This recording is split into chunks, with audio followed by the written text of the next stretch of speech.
bringing a player in. Bryan Mbeumo still has not walked through that door, and we know that Manchester United are very interested. What's the latest? People keep saying, what's going on? I feel like I've asked this question more than any other this transfer window. It's becoming a little bit of a transfer summer saga, isn't it? We know that Manchester United are interested. Their second offer was rejected. They remain confident that they can get a deal over the line for Bryan Mbeumo. We're expecting to see a third bid, which would probably be a final bid for the Brentford man. Manchester United would love to get this wrapped up and sorted before they go on their pre-season tour of the USA as well, and they very much want Bryan Mbeumo to be a part of that squad that travels with Ruben Amorim. The key thing is the fee and, most importantly, the structure of the payments. Brentford have always been quite staunch in that we want £65 million and we want the majority of that paid up front. So therefore, Manchester United are either going to have to be a little bit creative or they're going to have to find a softened stance from Brentford to get this deal over the line. I feel like I'm a broken record. I keep saying it feels like it's close. It feels like it's close. Okay. But until it feels Manchester United lodge that third bid, we're still just waiting for those moments. Just off the back of that, I think Brentford will wisely look at Mbeumo if he was to leave. They've got to prepare themselves that if the deal to Manchester United does materialise eventually, they're going to need to be in a position to start the season having replaced Bryan Mbeumo. And Omari Hutchinson from Ipswich Town is a player that they are very, very interested in. Now, I'm told that Brentford saw multiple approaches for Omari Hutchinson rebuffed by Ipswich Town on Tuesday. Now, this is where it gets interesting because the two clubs held talks on Tuesday and there was a 5 p.m. deadline on his relegation clause. So Omari Hutchinson had a relegation clause of £35 million. Now, it's thought that Brentford actually met that £35 million release clause, but didn't meet the conditions in which those the £35 million would be paid. So effectively, they failed to meet the conditions. So that deal didn't get done. 5 p.m. on Tuesday came and went.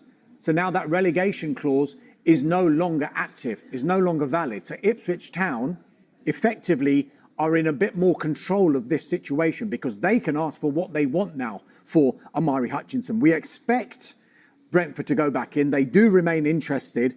Ipswich have got no intention of selling Omari Hutchinson, but having no intention of selling and actually selling are two different things. It's not a case of he is not for sale because every player has got his price. And if Brentford do come back in with a figure and a structure of payments that Ipswich Town think, do you know what? It's something we can't refuse at the moment, then there is still a possibility that this deal can get done. Hutchinson, for his part, still got 4 years left on his contract. But when Ipswich Town made those, but they made so many signings, didn't they, last summer, they included these relegation clauses in the contracts just to make sure that if some of their big players were to end up leaving, they would be in a position where they could still get big money for them and then reinvest it to go back up from the Championship into the Premier League next season. And is that deal dependent on whether they let Mbeumo go, or will they? I think there's an independent interest in Omari Hutchinson, but he is clearly a player that Brentford will be looking at if Mbeumo was to go, because it's no point Brentford being in a position of trying to get as much money as they can for Bryan Mbeumo and then say that deal happens really late and they haven't got anything or any player to replace him with. It's not how clubs do business. So that's why they are looking around for potential targets if and when Mbeumo leaves Brentford. Okay. For the main words there, what did you make of what Sheringham had to say? Well, Teddy Sheringham's one of those iconic Premier League players and was a part of a hugely successful era, not only at Tottenham, but of course Manchester United, and played, well into his 40s. I remember watching him play for Colchester in his 40s. So when a player of his calibre, his knowledge, experience, sits up and says things, you take notice. He's been there, done it and got the T-shirt. No question about his words being very, very powerful. And if that's how he views the situation, then he, as a former Manchester United player, absolutely has the right. When we look at the current situation, we know that Barcelona are interested in Marcus Rashford and he is their #1 target at this stage for that left-wing berth that they're looking to recruit for. There's been still no formal offer from Barcelona to Manchester United. However, they do remain interested. I think the most positive and powerful thing that Barcelona have on their side is that they know that Marcus Rashford is desperate to play for them at Barcelona, and he's made no secret about his desire to head over to Spain.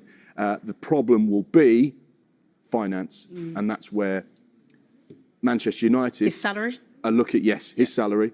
And Manchester United will be looking at a player through their academy and saying, well, actually, he represents 100% profit, so we want our £40 million, which was what was agreed with Aston Villa, but they decided not to exercise that option.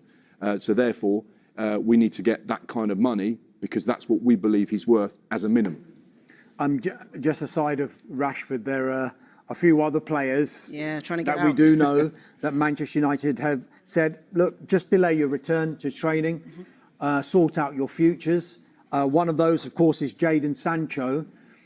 Interesting what's happening there at the moment because Juventus are very interested in Jadon Sancho.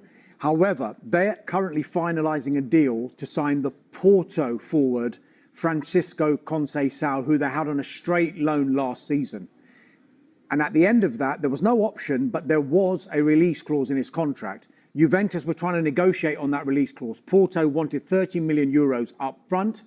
Juventus wanted to pay a little bit more in return for more favourable payment terms, which is what we think they've agreed to do. They're going to pay Porto 32 million euros, and they'll pay that over 4 instalments. Now, the feeling was it was going to be one or the other, Conceição or Sancho. But the information that we're getting is that a deal for Sancho to Juventus has not been ruled out, but it is thought there would have to be departures at Juventus for them to be able to fund a deal for Sancho. Now, significantly, Marseille are in talks with Juventus over a potential deal for Timothy Weah.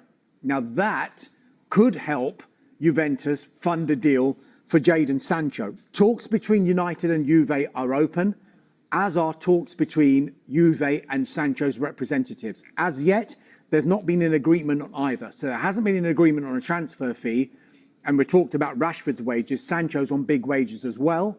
So Juventus remain in talks with his representatives over trying to find an agreement on the personal terms. It feels like the more problematic one would be the personal terms. And then Juventus could probably negotiate on the transfer fee with regard to Jadon Sancho. So no agreement on either front yet, but we think that Sancho's asking price is around £25 million, which is what Chelsea would have had to have paid had they taken up their obligation at the end of last season. Antony, meanwhile, Real Betis, we know they remain desperate to sign Antony. Antony wants to go to Real Betis, had a really successful second half of last season at Real Betis. Difficult deal again for Real Betis to do given the finances involved. But these 5 players behind me, they're the ones that Manchester United want to do permanent deals for.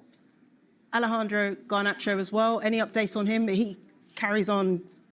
Eu avisei que quem estivesse comprometido comigo, hoje poderia muito bem ter mudado de vida. É uma pena que você não ficou sabendo antes sobre essa loja sem estoque que vende todos os dias. O Otávio descobriu há pouco tempo e já conseguiu. Posting these cryptic social media posts. Yeah, I mean, Manchester United again want to do deals for all 5. There haven't been any formal offers, we think, at the moment. Napoli were interested earlier on in this transfer window, but they couldn't get a deal done. The noises around Garnacho would suggest that any deal, he would prefer a permanent deal to a Premier League club, so he wants to stay in England. Okay, so Manchester United trying to offload some players, but in terms of